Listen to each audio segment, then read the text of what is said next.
And we are live. Hey guys, this is Ruben Dua from Dub's podcast Connection Loop. And today I have with me Hannah Power. Hannah Power and I connected on LinkedIn, and I was just kind of compelled with some of the content that she's putting out and some of the success that she's had. You know, TedX speaker, best-selling author, personal kind of branding coach, consultant, just a phenomenon, really. So Hannah, let's get into this. I'd love to understand, your kind of journey and what you sort of have learned along the way. I'd love to get some tactical tips and tricks here. Cool. So yeah, I guess I'll start with the journey as to why I do what I do. So I was very much born into the world of personal branding and internet and all of that kind of stuff. You there still? Oh, right. Okay. Sorry. It just jumped out. So, so I was very much born into it. When I was 6 years old, my parents launched the first business network called Academy, which meant that I grew up kind of traveling the world with them and going to events and things like that, and watching speakers and meeting authors and all of that kind of stuff and seeing people building their brands and building their businesses. So it was always something which came kind of second nature to me and was always something I was very interested in. I then went and did a law degree and went down the kind of corporate route. And then 2.5 years into the kind of corporate London life, I decided to quit and I moved to Canggu in Bali, where I started my first business. And that's essentially what I do now. So I work with people to help them to define and grow their personal brand in whatever that thing is that they want to be known for. So, we all have a thing that we love, a thing that we're best at.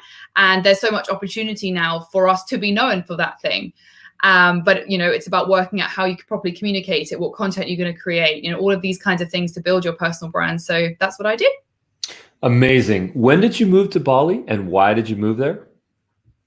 So I moved in January 2018. Why did I move there? Well, it was actually a long list of reasons. I love Bali. I had been there 3 times before, and it was just a place that I loved. And I knew that there was a big digital nomad culture there and a big community that I could join. I also just wanted to, so apart from wanting to kind of go towards that, I also wanted to kind of experience something different. I didn't really enjoy the kind of having a job, commuting, slog. It's not that I'm not afraid of hard work. Slog is a great word. Yeah, it's not so much that, it's not like I'm scared of the hard work. I think it was just I didn't feel very fulfilled. I'm very driven by autonomy and having control of my time and my freedom and my decisions and my ideas. And I've always been like that. So I think, I had a good job and I actually really loved the company that I worked for. It was just that I knew that long term it wasn't for me. And I kind of wanted to see what I was made of. So I thought I'd give it a go. I mean, that's such an amazing story because, being able to travel somewhere and just to have those guts and the courage to do that, just to pick up and go and to do something that's kind of off the beaten path. I applaud you for that. And I think that, now more than ever, I think it's always been the case. I've always been a true believer in the fact that we can be either autonomous as an individual or even as an employee. I mean, we're all doing that now in terms of virtual work, but I think the other thing that's really compelling is this idea of crafting our life to be what we want it to be. If we want to move to Bali and if we want to be, in that lifestyle, then that's just a choice that we can make. And if we make that choice, we can connect all the other dots to make that possible. We just have to make that choice. There's no such thing as, well, that's not, I can't do that because of X reason. Well, in fact, you can. Yeah, I think I've just always been someone that when I see somebody do something, I then go, oh, it's possible. So that means I can do it. I think that's just always how my brains work. So when I saw all these people tapping away on their laptops in Bali, I was like, oh, I'm just going to do that. And my friends who I was on holiday with were like, what? And I was like, well, there's no way everyone on this island is smarter, than me. There's no reason why I wouldn't be able to do this if they're all doing it. So I think for me, once I see what's possible, I'm then like, okay, well, then why not give it a go? That's awesome. That's awesome. And then what would you say really connected to you to the idea of branding? I've been doing some deep thinking about branding lately, and there's this vibe that I'm getting from this word branding that it's going through an evolution process. There's some sort of a paradigm shift. I mean, the traditional form of branding, sometimes I think of a cattle being, burned with that brand, And like, what is, and what's strange about branding is that historically, I think it was more about the corporation, it was about the company, and now it's more about personal branding, because we're all so much more powerful as personal brands. I mean, the Dub brand on LinkedIn is this big, but my personal brand is this big, because LinkedIn doesn't really want to promote our company unless we pay for it. Whereas, personal content, it wants to promote that. I'd love to get your take on this whole paradigm shift. Yeah, it's a really good point. And I agree that I think the word branding and even the word personal branding I don't really love the term. Like, I use it because that's what it is. For me, a brand is just what you stand for. It's the thing that you want to be known for, the thing that you are known for. It's it's your values, it's what you do, it's a package of you, and it's up to you to manage and create what that narrative is going to be. And I agree that I think there has been a massive shift in terms of the world, the way that we're going. Like, this is why I think the personal branding space is so exciting, because the rise of the individual is massive now. We've moved away from massive trust of big corporate brands and big business brands. We're not, when all like Starbucks and Apple, they do all this naughty stuff, we go off them. Like, we want that grassroots, real people movement. We're craving it. There's so much stuff coming out online about the move to authentic content, about the influencer marketing movement being changed. I mean, there's so much opportunity now for just normal people who really care about something to have an impact in the world. And I think that's really exciting. I think the fact that, there are kids who are 14 who have started massive entrepreneurial businesses because they used to game, or, there's a channel I saw on YouTube, like this guy who loves basketball, and he's got like 2 million subscribers. And I just think it's so exciting that now we can live in a world where we actually can pursue our passions. And that, if you take a bit of bravery and you take a bit of time to work out exactly what this all is going to look like for you, that you really can be totally in charge of whatever you want your life to look like. So for me, I think the movement of branding is a place of, it's moved from you're defined by someone else's brand, by, this is the clothes I wear, or this is the food I eat, or this is the job that I have, to you get to pull all the parts of whatever you want and create your own brand and your own ecosystem and your own life and your own identity. And that's what I think is amazing, because I think we are all individuals and we should all be individuals. And if the internet can enable, power to the people, then I think that's great. And I think that is the way that it's going. Yeah, I love how you really are focused on the idea of telling our story. And sharing that. I'm kind of inspired by this idea there that if we don't share our own story, someone else will. And this is actually something that my friend Roberto Monaco actually said on this podcast. And I think it's so relevant now that if we don't take the time to actually tell people what we do and what we know and to provide value, that someone else is going to do that, either about us or in their own ways. So I feel almost like a sense of responsibility for us to do that. I think what people struggle with, though, is that sometimes it's hard to click that red record button. Sometimes it's hard to be authentic. I mean, you and I are vibing out. We probably do this a little bit more than other people. But for some people, they kind of struggle with that because there's an imposter syndrome, or there's a, is this legitimate? Is this really who I am? People, if you start to take on this personality of being the author and being the personality and interviewing people, you might get comments. Your friends might say, "Oh, who do you think you are? Do you think you're are you a wannabe this?" Or so what is your take on that? How can we sort of overcome that hump? And is that normal for us to feel that way? Well, first of all, this whole topic of the fear of what people think is something I'm so deeply passionate about. I think it's something which held me back and still holds me back at times, is the fear of what people think or what they say or what they're saying behind your back. And recently I've been having conversations just with people of all ages, just out of curiosity, from my cousin's daughter who's 13 up to like my grandpa who's 93. And just trying to understand more about this whole thing of where this has come from, where we care so much about what people think that we hold ourselves back and we limit our own lives because of it. And then there are some people that don't, and then they have amazing lives. And I'm just trying to work out what it is that makes some people get through that fear and what makes some people not. And I think it's such an interesting thing that can hold so much potential and passion back from the world just because of this like fear-based belief that somebody might say one comment. I mean, does it really matter? Like, the reality of when people say these comments is so much less bad than the fear of them doing it. You know, once you've had your first few like negative comments, like you just don't really care anymore. You just think like, you know, and if your friends take the mick, like if my friends take the mick out of me, I'll often just ask them, like, what is that about? Why do you have an issue with this? What is it? Where is that coming from? And it's judgment, and it's coming from them, right? It's not about what I'm doing. And you said that they take the mick out of you. Is that what you said? Yeah. Oh, yeah. Is that an English phrase? Yeah. Hit me with that. What is that? Take the mick. Oh, like make fun of. Okay, got it. Yeah. Sorry. Yeah. So, yeah. Like make fun of. I love that. That reminds me of actually something where I had actually Marilyn Devonish was on this podcast, and she's from London, and I had her give me a whole list of really interesting phrases, British phrases. Yeah, so it's very much like English humor is very much about, you know, like satire and making fun of each other. That is how you show, I guess, that you like someone. You know, there's you know that. But at the end of the day, when you're trying to do something different and you're driven to do something different, you're more susceptible. When you're trying to be brave, you're putting yourself out there, you're more susceptible to being knocked down. That's how it works until you build up your armor.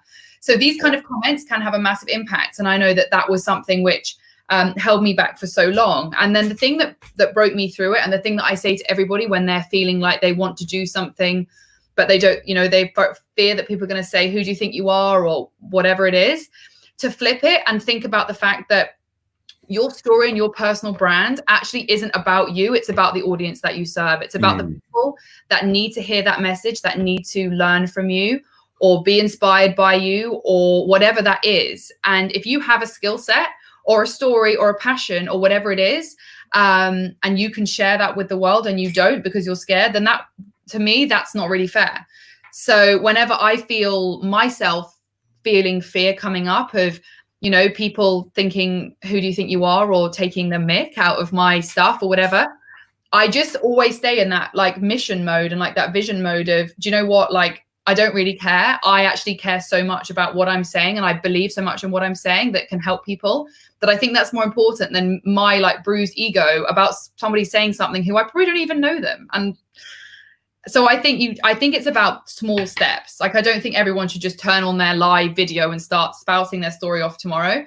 I think it's about, once you have clarity on what you want to be known for and you have clarity on who you want to serve, that gives you confidence. And when you have that confidence, then you can start putting yourself out there. You don't have to jump straight to like running a podcast or whatever. You don't have to jump there. But it is I think everybody has something to say. That's the great thing. We all have something to say, whether it's to change the world, the whole world, or to change a very small world for a very small group of people. We are all driven to be good. That is how we are as people. Deep down, we are driven to be good. And I think that's what having a brand enables you to do, to have that kind of an impact. So I think you have to come at it from there, not from people are going to make mean comments, because this is so tiny in comparison to what this is, that I think you just have to get used to kind of dampening those fears down. Yeah, no, you're so right. I'm really inspired by this idea that our biggest obstacle is ourself. Yeah. You know, and our biggest obstacle is sometimes the fear of what people think, what people will say, reactions, negative comments. I've started to realize that if I don't get some, I don't want to say negative, but if I don't get some comments or some engagement that I didn't expect, you know, that might be a little bit different from what I was expecting, that I'm actually not doing a good job, because, you know, I think it's all about challenging and about, you know, provoking sometimes and actually stimulating conversations. I mean, if we're being truly innocuous and not taking any risks and not taking a stance, you know, are we really doing the best job that we can? Because, you know, working through objections, that is, in my opinion, where the beauty lies. That is where we as human beings do exactly what we're designed to do, which is to solve problems. It's getting objections and then addressing those. You know, I'm also really inspired by the fact that you are very comfortable in your skin. Like before we hit record, you had a quick choice to kind of do a wardrobe change, which was really cool because you just wanted to feel comfortable, and you ended up throwing a t-shirt on, which is awesome. A lot of people don't do that. A lot of people get stuck in the audio and the internet connection. Do I have the right mic? Do I have the right clothes? Do I have my makeup? Is the light correct? Yeah.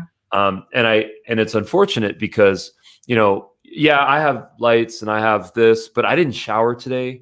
I haven't combed my hair yet. Like, this is me, you know, this is me. And I try to to bring that, were you always like that, or did you at some point make a choice and go through a transformation, or just being comfortable in your own skin?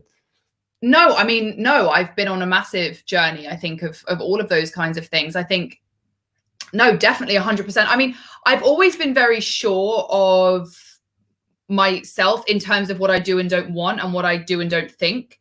But in terms of no, I've not always been confident putting myself out there, because I did have a lot of fear of what people would say. But I think for me, the more that I don't think about myself and think about other people and just let go of the things, like I just notice when something's bothering me and then I just let it go, I think the more I feel like I'm becoming more and more true to myself, and not being a cardboard cutout of the society or whatever it is that's created me to be a certain way. And I think that's really addictive. Once you start peeling off layers of crap, essentially, that doesn't really need to be there, which is belief systems or things that somebody else has said or things you've picked up you never thought in the first place, but everybody else thought, so you thought you should think them, and then they became a habit, and then that habit became your reality. The more that we can remove these things, I think the more we get to experience who we truly are. And I used to, like you said, I used to think a lot about video and doing my makeup and stuff and all. And actually, I do have makeup on today, but a lot of the time I'll do interviews and stuff without makeup on. I don't know. I'm not trying to be a big influencer about the way that I look. I just want to be myself. And if being myself can inspire, teach, help one person, then I think that's great. Every single time I get a message from somebody that says something positive about an impact that I might have had on them, it gives me a feeling like no other feeling I've ever had in my life. Knowing that just that person's life could be made that tiny bit better, just by one thing, I just think is so motivating, and it makes me care very little about my own stuff, and I'm just more motivated to remove more and more of the negative beliefs or the negative talk. So yeah, I'd say it's been a fairly long process, but I would say that I've always been so driven to not care about the silly things. I think I lost a cousin I was very close to when I was 21 and she was 29, and her death just taught me so much about how little. She died 2 months after a cancer diagnosis, and I couldn't believe that 1 minute she was here and 1 minute she was gone, and that's how quickly everything can be done. And do you really want to waste any of that time when you could have been making somebody laugh or making somebody feel good or making the world slightly better? And I just think that just always drives me. Is that. And you wrote a book about this. Well, kind of, yeah. I wrote a book about how to build your personal brand. So how to start through. So it tells a little bit about my story and my journey. And then it goes through a lot of the mindset stuff and talking through some of the fear stuff. And then it goes through my methodology for building. So I created a methodology to build a powerful personal brand, which is essentially the 7 core components of powerful personal brands. So if you look at any big personal brand out there, they have 7 things that they all do. And I basically created a methodology, and then that's what my book is about. It's about guiding people on how to do that.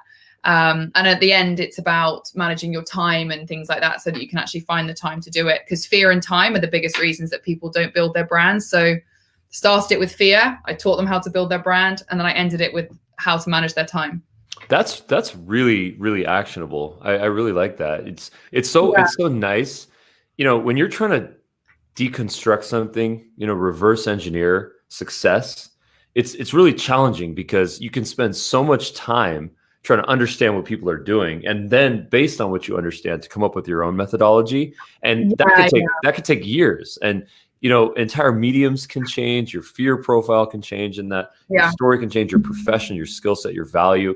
And I think that's so interesting that you kind of broke it down to people and just sort of gave them ingredients or a recipe, and then ultimately a methodology to be tactical, to be actionable. Yeah. And I mean, I think you can apply. I mean, I love doing that. I love seeing a result and working backwards. I love creating frameworks and I just love doing that. I find it so satisfying to I'm very always been an organized person. I love doing it. I've always loved doing that. I've always loved efficiency. I've always been interested in business since I was very, very young. When everyone else used to get Barbies for Christmas, I used to get Palm Pilots and like fake phones so I could make fake sales calls. And yeah, and I think what I've always believed is that, you know, as I said right at the beginning, is that if something's possible, if I see that something's been made possible, then I've seen that it's possible, so I can work backwards and work out how they did it. And I'm not saying, you know, I couldn't look at Michael Jordan and work out how to become the best basketball player in the world, but I'd be able to work, you know, if I really studied it, you could work backwards and work out which elements he did that made him who he is. And I think that I've always been very interested in observing and understanding. And I think when I wanted to go on this journey of building my personal brand and helping other people to build their personal brands, the natural next step was to look at the biggest and the best and work out what they did and what they all had in common. And I think it's a great way to learn. You know, you benchmark where success is and then you work backwards. And I think what annoys me about a lot of the kind of I love the e-learning market. I love the general kind of infopreneur world. I think it's so exciting that, you know, we all know, we can all teach someone about everything. You know, like if I look at like my family, for example, you know, there are some very businessy people in the family. There's my cousin who she's very like maternal and she loves like keeping our house clean. And she teaches me all the time about like random ways to clean things. And like, we all have something that we can teach people. And I love the fact that we can do that now online. So I think for me, it's just that if there's a possible way of doing something, I want to work out how to do it. And then once I've worked out how to do it, I want to help other people to do it. If it works. So I think that's what motivates me. And I think making things step by step is what a lot of things don't happen online. It's just kind of, they throw information at you and then it's sort of like, off you go. You know, try this. And I think actually if you can break things down step by step and layer and then layer on top. And I think that's what my methodology is about. It's like, start with your purpose, then work out your niche, then work out your audience, then work out your communication, then work out your content, and you layer. It's much more powerful than if you try to jump to the end, which is what a lot of people try to do. So that's why I like to do a methodology, because it keeps people going through the steps rather than jumping to the destination. Nice. And then if you were to give us sort of a tactical strategy, if you could summarize something for us, if we really want to focus on our personal brand, yeah, you know, what would you say the top kind of actionable tips are that we should pursue? So the first thing is spending some time really identifying what you feel that your really core purpose and mission really is, like deep down, as deep and as cheesy as you want to make it. I think you really want to start there, defining that. And then it's about looking at your niche, identifying what is that one thing that you're the best at, the thing that you love, the thing that the world really needs, the thing that helps you to deliver that purpose, and work out what that what is. If you've got your why, that purpose piece, work out what that what is, and then spend some time communicating that and working on your communication. This is where so many people go wrong, because they think, well, I know what I do and I know what I mean, so everybody else will know. But actually, the more that we can quickly communicate what we do, why we do it, in as minimal words as possible and as quickly and as clearly as possible in the busy world that we live in, it's really important to be able to do that. And then it's a case of moving into creating your content and working out what that content is going to be. Which platforms are you going to use? You know, which medium are you going to use? Are you going to be a video person? Are you going to be a written person? And building it in that way. And then always iterating and improving that whole process and never feeling like you're done. I think you need to treat every time you learn something, you should always be realizing how much more you have to learn. And I think you have to fall in love with that process of that always starting from scratch. Because I think, you know, I'll release something and it will go well, and then I'll start something new and it's like being a beginner again. But I think that's so important. I think being a beginner all the time is what keeps you humble. It's what keeps your brain, you know, your brain it isn't a muscle, is it? But it is kind of like a muscle where you're training it and you're building new connections in your brain and all of this stuff. And I think you always want to be training your brain and loving that process. So that's what I would say. That's what I would say it is. And if you do have any fear stuff that's coming up, talk it out with someone, like, or journal it out even. Just try and delve into, because it's never what you think it is. You know, a fear of what people think. If you dig, it's a fear that you think you're not good enough, or a fear of rejection. Like it's so much deeper than that. And when you break it down, it's probably not as bad as you think it is, but it's just built up so much mass that it becomes stronger than it actually is. So let's actually get into that topic, because I think that's something that I'm super passionate about. I love to share this idea of understanding what fear is. And, as Tony Blauer sometimes says, separating the physiology of fear and the psychology of fear, because they're these two different things that we feel, and they cause us to react in certain ways, like a fight or flight or freeze situation. And I love how you kind of broke down this idea of fear is not necessarily what it is at face value. Sometimes we have to go a couple of levels deeper. Yeah. Talk to me about that, because people don't do things because of exactly what you said, fear and time. And we've got a lot of time on our hands right now. Yeah. So let's get into the fear component. How does it stop us? How do we overcome it? How do we understand it? How do we dissect it? How do we self-realize?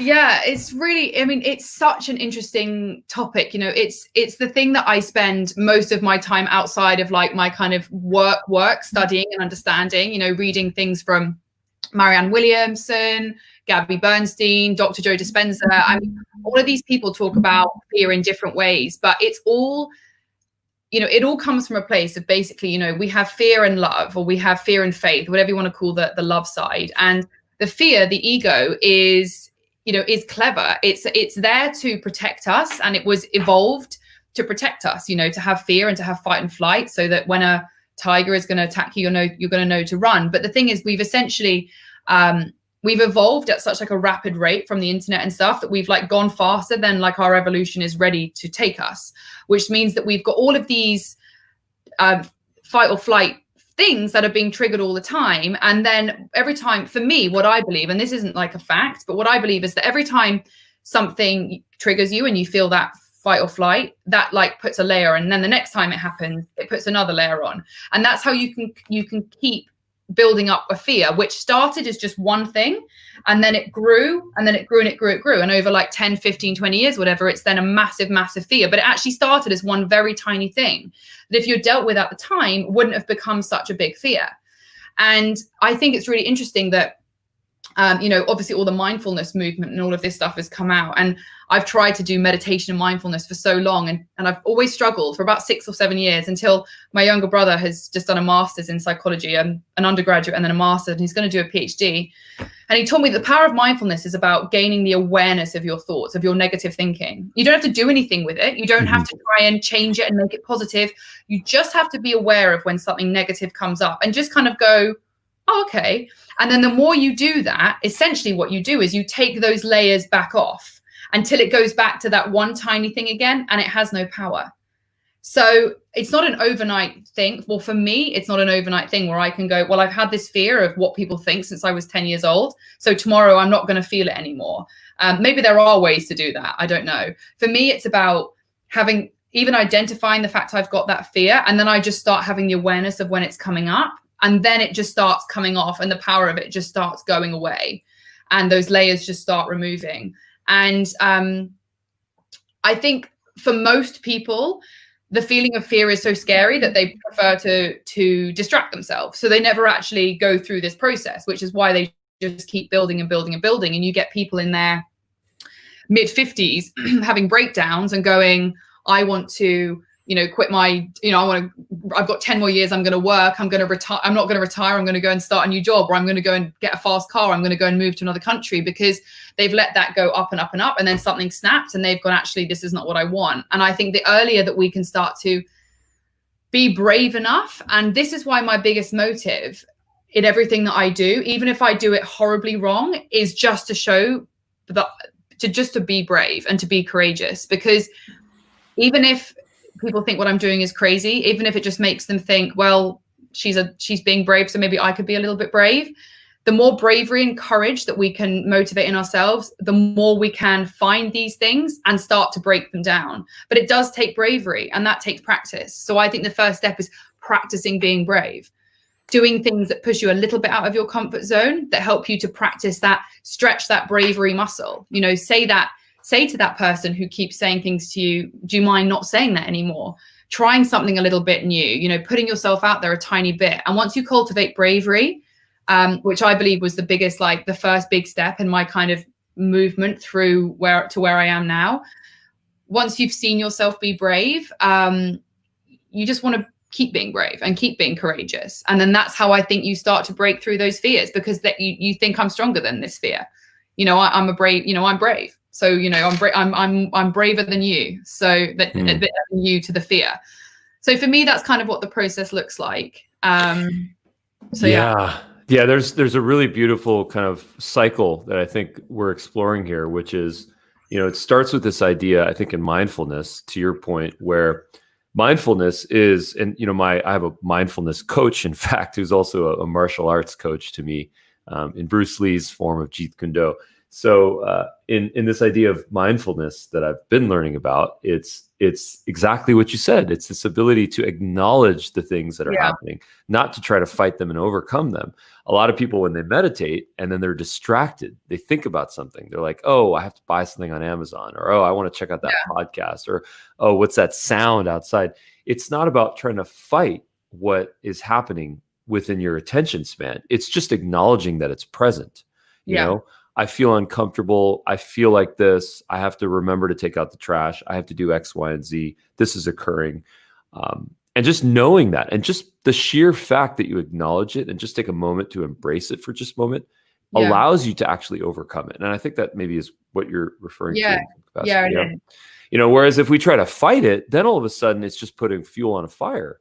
And there's no way to meditate when you are remembering that you need to go and take out the trash. There's just no way to do it. Yeah. You can't. You're going to be distracted. But just saying that exists, and just moving on with it, it allows you to just overcome it. So I think that's kind of the first thing. But then I think the really interesting second note that you were touching upon is this idea of, being courageous. Yeah. And, in my convo with Tony Blauer, who's sort of like the preeminent kind of personality in fear and self-defense, it's this idea of, if you're not afraid, you can't be brave. If you're not afraid of something, if there's not some chasm, some challenge, there's no way to be a hero in that, right? Yeah, I get that. Yeah.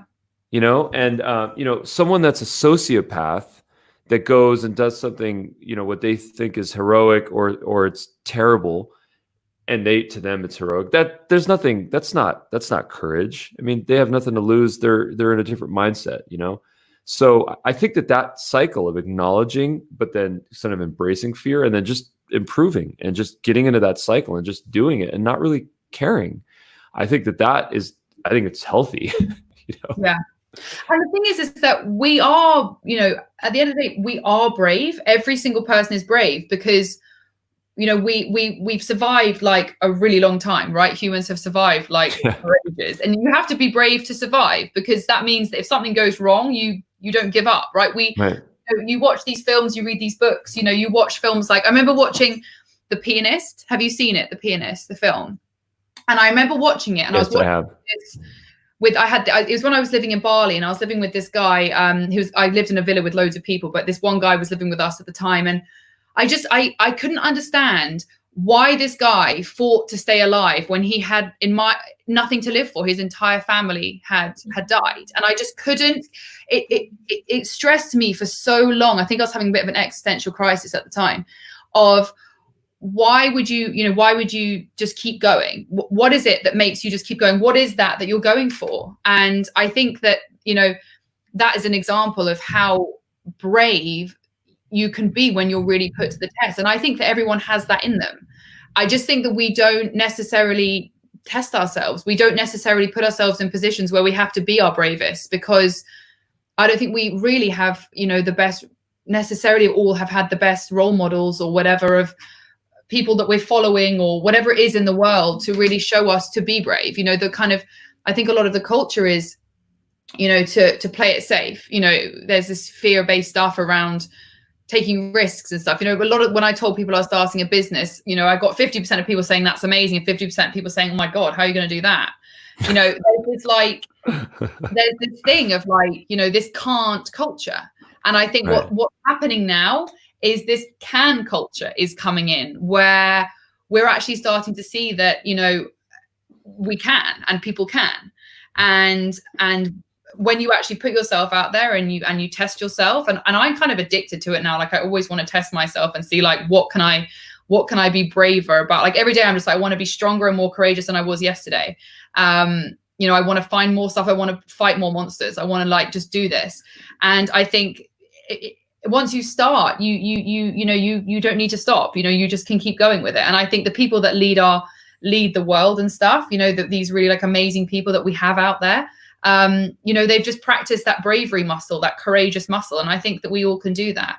And I think that's what motivates me so much. I mean, I love personal branding and I love what I do, but the bit that really gets me going is when I see somebody believe in themselves in a way that they didn't necessarily before. And I know it might sound, you know, cheesy or whatever, but you know, when they realize they have something of value to offer, and then they go, but what do I do now? So I've got it. I know I've got something to say. And I'm like, well, now you go and do it. And then they're scared and stuff. And then they do it. And then they're just like buzzed because they're like, wow, I did that thing that I've been so scared of doing. And it wasn't that scary. And now I'm in this whole different game. I've moved into a whole different level of my life. And I think for me, that's what's so exciting is pushing to that next level. Now you did a TEDx talk. Yeah. And as I understand it, it was touched upon in some of the topics that we're bringing up right now, right? Yeah. Yeah. Take me through that. Yeah. So, yeah. Have you done one, a TEDx talk? No. Very strange experience. But I've interviewed people that have done TEDx. Yeah, but it's very, But do you know what? It's because I very like when I go and do a talk or whatever, I'm like quite casual with it. Like obviously I prepare and stuff. I always talk to the audience and it's quite like flowy and casual. But a TEDx talk was like turning up to like a drama exam. It really was like stressful. I felt like I was at school. Everyone's cramming their notes and it's very weird. It's very like formal. But yeah, it was a really good experience and definitely a good example of being brave because it was actually, I never really get nervous for speeches, a little bit nervous, but not like I want to run away and hide nervous. But I actually did feel really scared for this TEDx talk. And what was, how did you get into that process? The TEDx process. Yeah. Mm-hmm. Well, actually, so my mum was invited to do one and she said, can I do it with my daughter? So we did it together. Nice. And then what was the topic?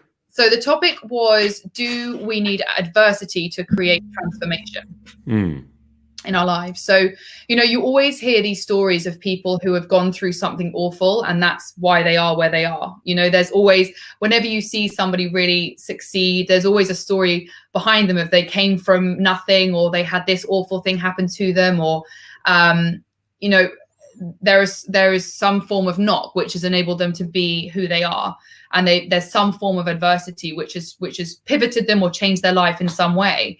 And you know, I've experienced, you know, some adversity in my life, and I would say that it absolutely has made my life so much better and made me so much better as a person.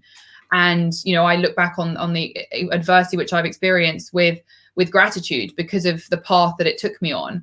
But I guess we wanted to kind of talk through whether, you know, we had to go through bad stuff to actually change our lives. Did we, you know, or could we just do it without having to hit the shit?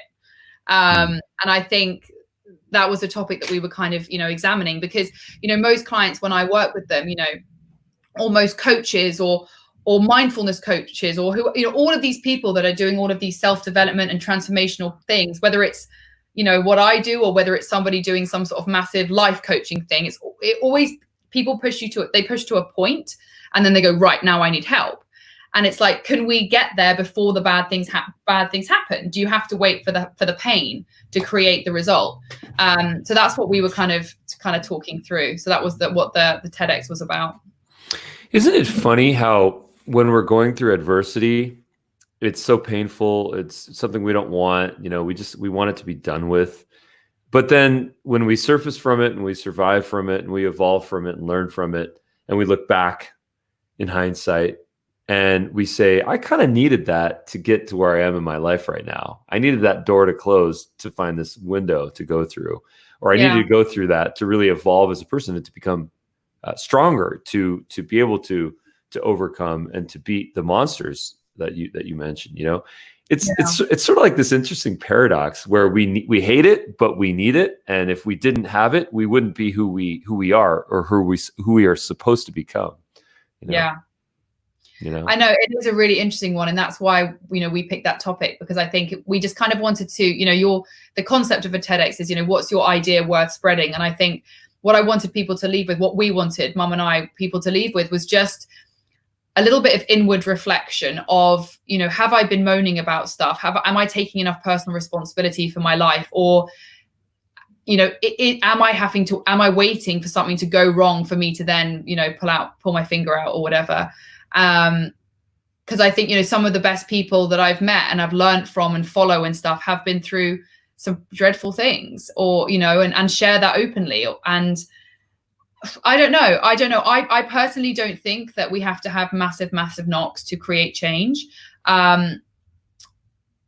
If we are surrounded with the right people, you know, that push us and things like that. But yeah, I mean, I think it is a really interesting topic. I love to. I look forward to, like, when, you know, when I'm not sort of like not so much hustling away, but, you know, spending the day to day on my business at the moment is very much in the creation mode of, you know, creating new products and getting things out the door. It's very much like that. I look forward to, you know, one day being one of those people that can just sit around and read really philosophical books and talk about all, like, philosophy around this stuff, because I think it's so interesting.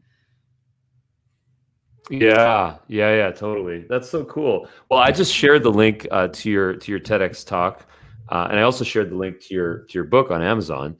Thank you.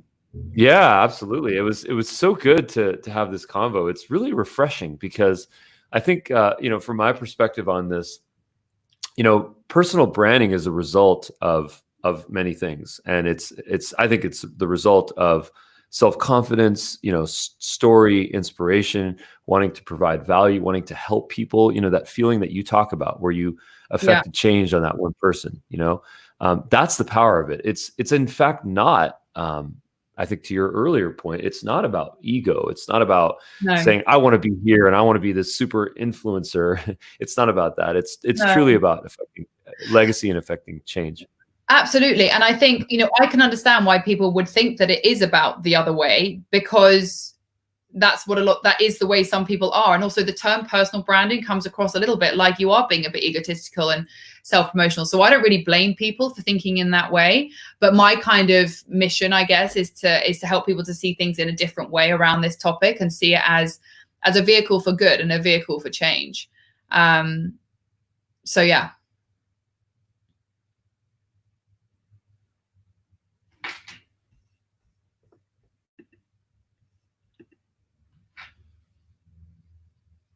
Are you there?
We are back. We had a little outage there. Yeah, we had a little outage. So I'm not sure where we got cut off, but I apologize for that. But we are back. That's okay. I'm going to just ask another question for you. So at what point did you realize that it's the things behind the branding are the things that are holding us back?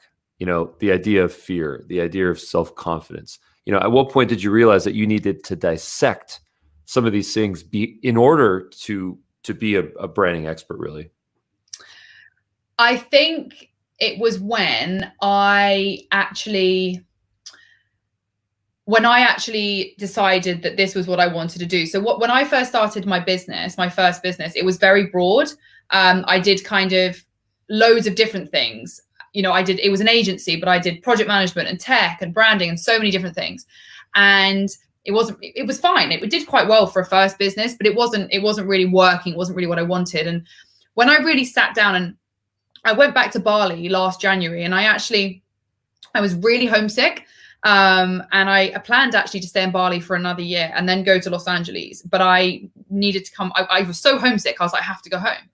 And it really surprised me. So I was like, okay, if I'm going to go home, I have to go home with all of the learnings and everything from Bali, and with a really clear plan so that I know that I don't fall off the wagon of all the work that I've done in terms of all this great time in Bali. So I just did so much inward reflection on the life that I wanted, the person I wanted to be, what I loved, what I hated. I did so many online courses. I read so many books. I was like some sponge of personal development.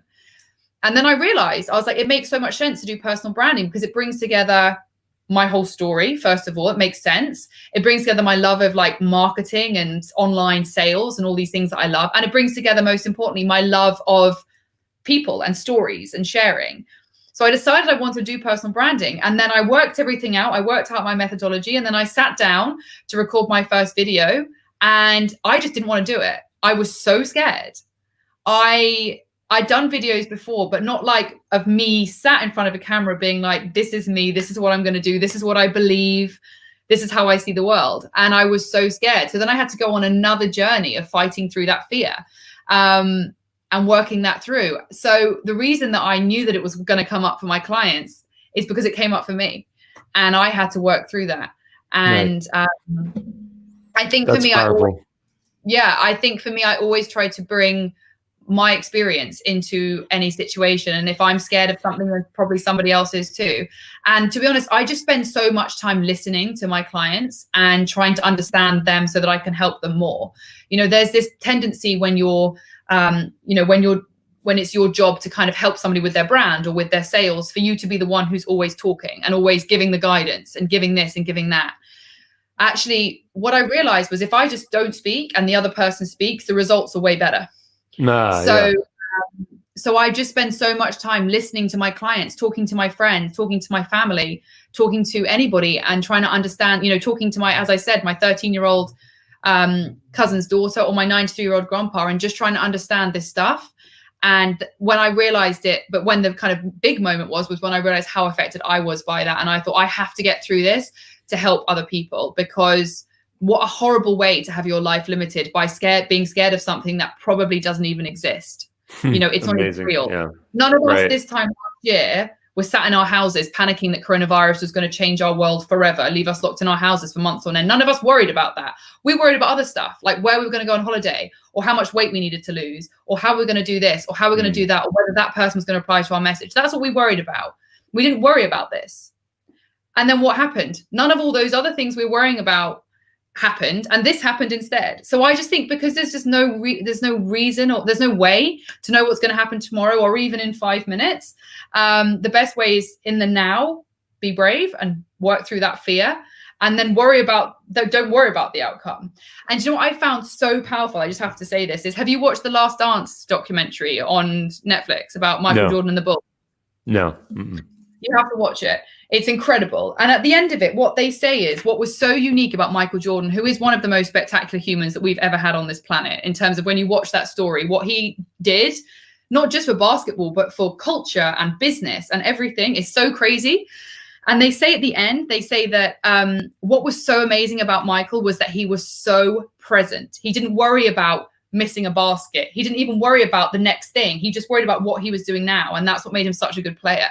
And I think that is just the perfect poster for me of why we should all do meditation and mindfulness and all of these things, because presence is what makes you so powerful and good at what you do. And you're not going to be scared if you're in this exact moment, because this exact moment is probably pretty perfect, right? Most of the time. So Right. I think for me, it's helping my clients to basically realize that. And I think, yeah, that's kind of my experience. And it's interesting, you know, I see you're wearing a Nike shirt, and Michael Jordan, when he went to Nike and he negotiated the deal, there was no Nike logo involved. Oh my God, I know. In fact, I think he's the only person that has his own logo.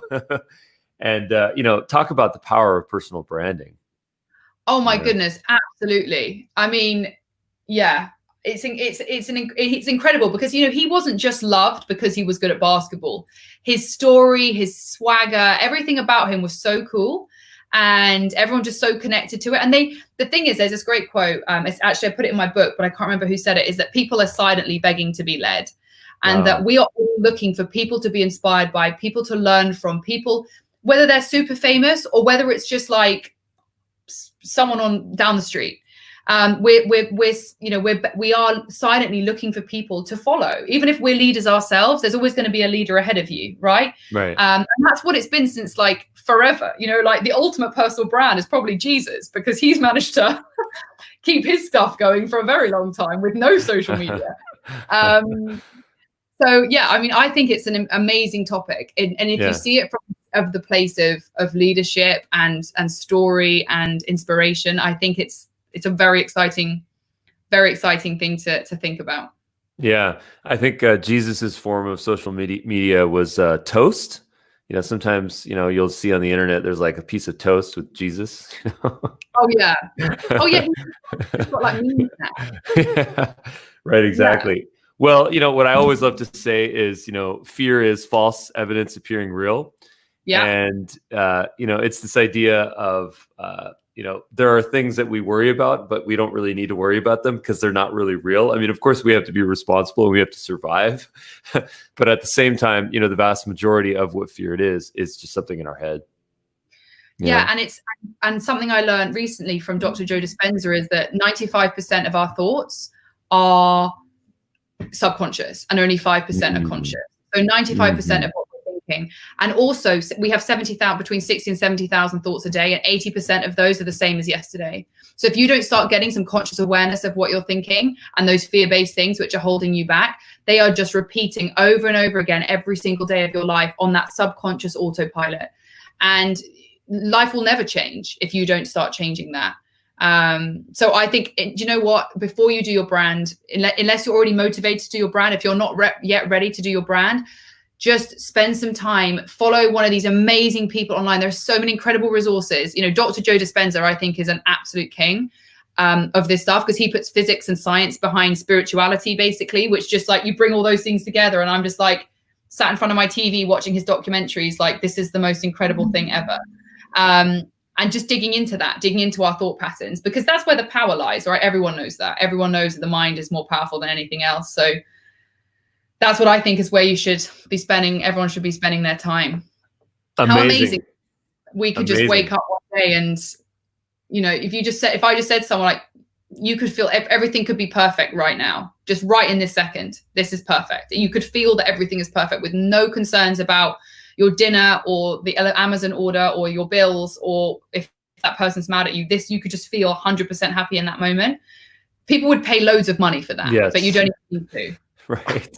Right. I could sell that. You could sell that for so much money, and people would spend that much money on it when actually it can actually be so simple. So yeah. Amazing.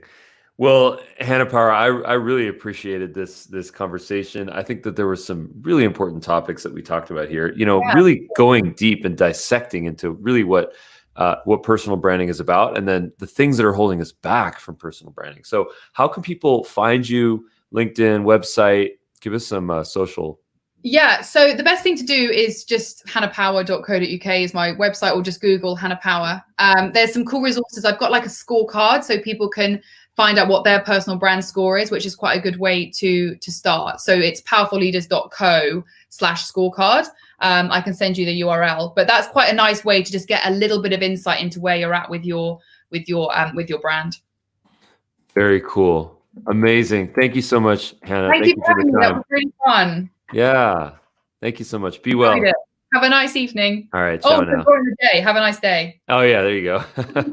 Bye. Bye-bye. Ciao.